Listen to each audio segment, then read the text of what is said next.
सुनीता कपड़े सिलने का काम करती थी। उसके पास एक बहुत पुरानी मशीन थी जिससे वो कपड़े सिलती थी।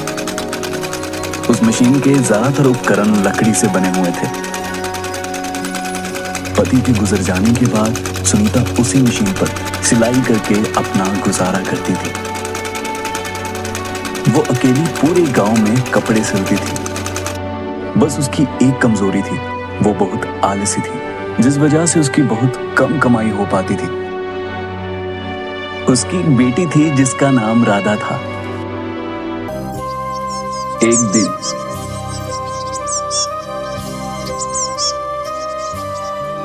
अरे सुनीता, कहाँ हो?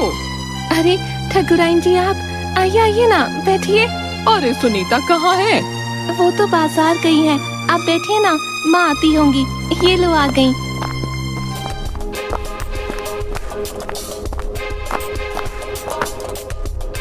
अरे ठाकुराइन जी, आप बताइए कैसे आना हुआ? अरे मुझे तुम्हें 500 साड़ियों का ऑर्डर देना है। मेरी बेटी की अगले महीने शादी है, उसी के लिए ये साड़ियाँ बनवा रही हूँ। लेकिन साड़ियाँ मुझे समय से चाहिए। हाँ, बताओ तुम साड़ियाँ बना दोगी ना? हाँ हाँ ठाकुराइन जी, मैं समय से आपके यहाँ सारी साड़ियाँ पहुँचा दूंगी। ठीक है, चलो मैं चलती हूँ अब।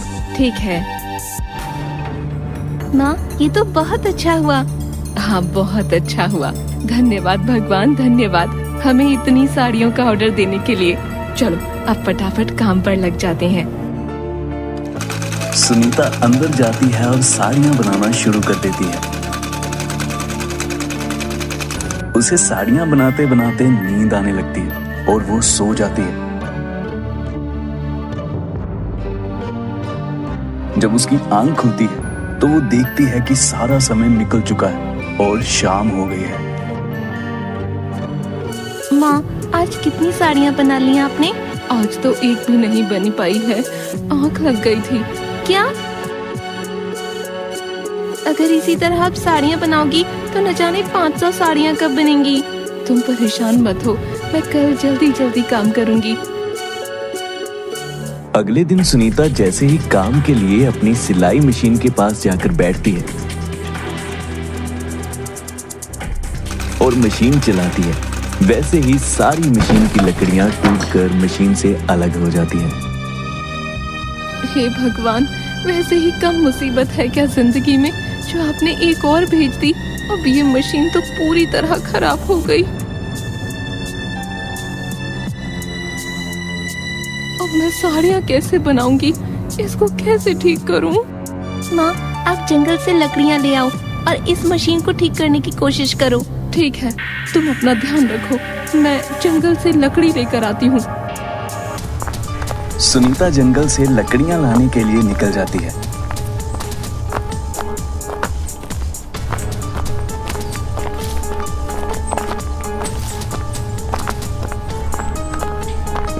जंगल पहुंचने पर उसे कोई भी ऐसा पेड़ नहीं मिलता जिसकी लकड़ियों से वो अपनी मशीन ठीक कर सके।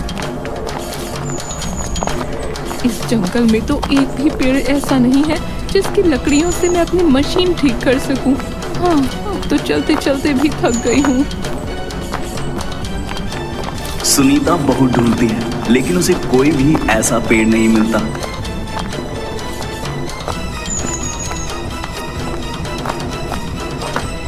दूर चलने के बाद उसे एक पेड़ दिखाई देता है जो काफी मोटा और बड़ा होता है। उस पेड़ को देखते ही सुनीता खुश हो जाती है और कहती है, इस पेड़ की लकड़ियाँ मेरी मशीन के लिए ठीक रहेंगी, मैं इसे काट लेती हूँ। सुनीता जैसे ही पेड़ को काटने के लिए अपनी कुल्हाड़ी उठाती है, वैसे ही उस पेड़ से एक देवी प्रकट हुई। रुको, तुम इस पेड़ को नहीं काट सकती, मैं इस पेड़ पर निवास करती हूँ, तुम इस पेड़ को मत काटो। लेकिन देवी, मैं मजबूर हूँ, बहुत ढूंढने के बाद मुझे ये पेड़ मिला है।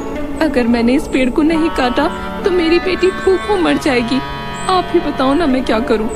कृपया करके मुझे इस पेड़ को काटने दीजिए। तुम्हें अपनी बेटी की चिंता है, ये जानकर मैं बहुत खुश हूँ। इसलिए तुम मुझसे मनचाहा वरदान मांग सकती हो, लेकिन तुम इस पेड़ को मत काटो। देवी, मुझे सोचने के लिए कुछ समय चाहिए। ठीक है, तुम कल आ जाना। सुनीता वहां से घर की तरफ आने लगती है।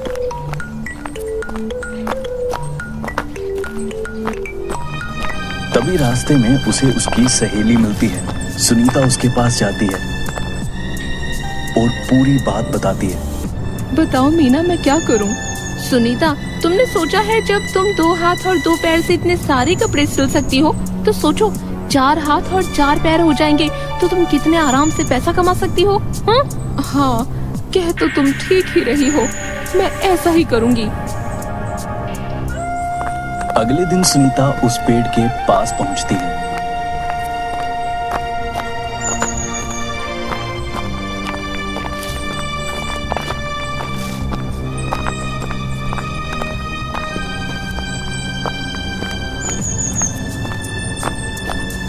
हे देवी, मुझे 4 हाथ और 4 पैर चाहिए। लेकिन तुम 4 हाथ और 4 पैर का करोगी क्या? मैं 4 हाथ और 4 पैर से ज्यादा काम कर पाऊंगी, इसलिए मुझे 4 हाथ और 4 पैर चाहिए। तुमने ये फैसला सोच विचार कर किया है? हाँ देवी, मैंने ये फैसला बिल्कुल सोच विचार कर किया है। सुनीता की बात सुनकर देवी ने मुस्कुराते हुए उसे वरदान दे दिया और उस वरदान को पाकर सुनीता बहुत खुश हुई और अपने गांव की तरफ जाने लगी।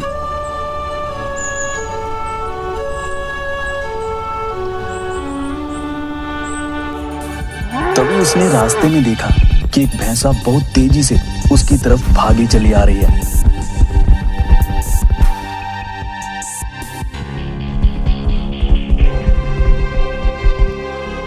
उस भैंसे को अपनी तरफ आते देख वह वहां से भागने लग गई।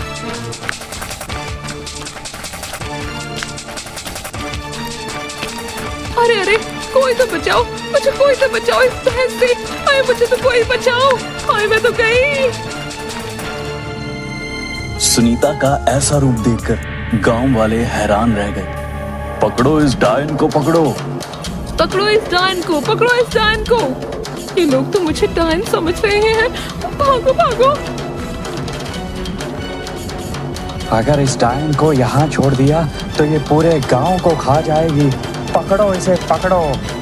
आज तो ये लोग मुझे छोड़ेंगे नहीं।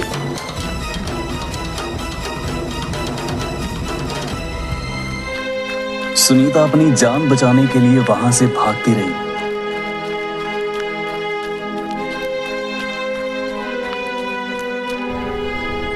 और भागते भागते उसी पेड़ के पास आ पहुंची।